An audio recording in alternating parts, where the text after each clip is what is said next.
হেই, welcome back. ভাবি যখন বউ পার্ট 2 নিয়ে আসলাম, ভাবি বলল, কি ব্যাপার আজকে আমার দুষ্টু দেবরটা এত তাড়াতাড়ি বাসায় চলে আসছে কেন? নিশ্চয়ই কলেজ ফাঁকি দিয়ে এসেছে। ভাবির কথা শুনে আমার ভিতরটা আবারও মুচড় দিয়ে উঠলো। আমি কোনো কথা না বলে নিজের রুমে চলে গেলাম। দরজা লাগিয়ে দিয়ে ওয়াশরুমে চলে গেলাম। পানি ছেড়ে দিয়ে ইচ্ছা মতো কাঁদতে লাগলাম। অনেকক্ষণ পর বের হলাম। ভাবি আমার রুমের দরজায় টোকা দিতে লাগলো।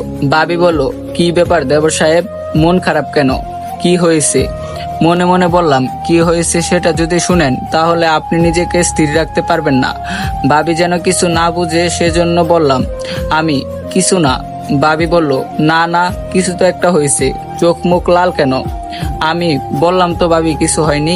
ভাবি বলল, আচ্ছা খেতে চলো, আব্বু আম্মু বসে আছে। আমি, আপনারা খেয়ে নেন, আমি খাবো না।